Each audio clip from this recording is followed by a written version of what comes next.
Joining me now is Giray Sadik. He is the Director of European Studies Research Centre at Ankara's Yildirim Beyazıt University. Giray, thank you so much for joining us. We just heard a first-hand report from our correspondent Sarah Firth about what it's like on those front lines.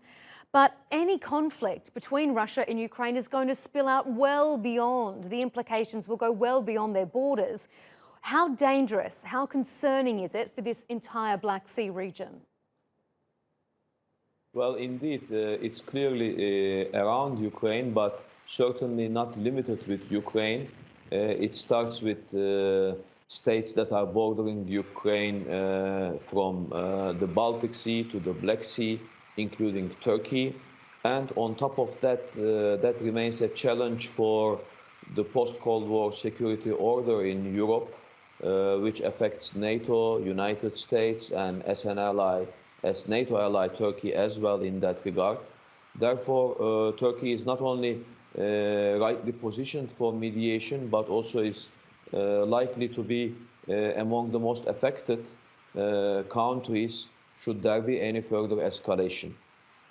The international community has appeared quite splintered with regards to its response to Russia's perceived aggression. You've got the US taking a very hard stand, and then some European countries, including Germany, considered the powerhouse of Europe, really not taking a hard stance at all and backing away.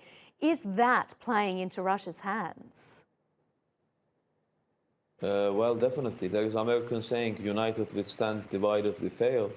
There are divisions within EU also, not only between EU and non-EU countries in NATO. Within EU with Germany, recently Orban was talking with Putin as well, and other countries' stance remain to be seen.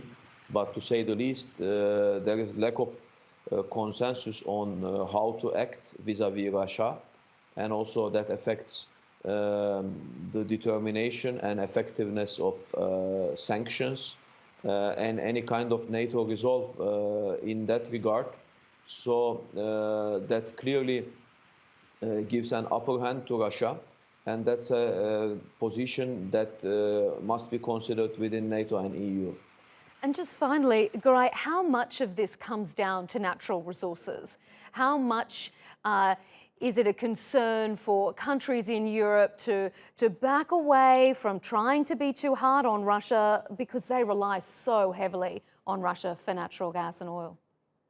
Well, certainly that's part of the German concern, importantly, as heavily relying for their energy security, especially in terms of natural gas. And for the rest of Europe and for Turkey to an important extent. That is why the issue is clearly not that only limited to Ukraine. It's not limited to Ukraine, but also it's not limited to military security. It's also related with energy security of Europe, which risks certain disruptions in case of further escalation.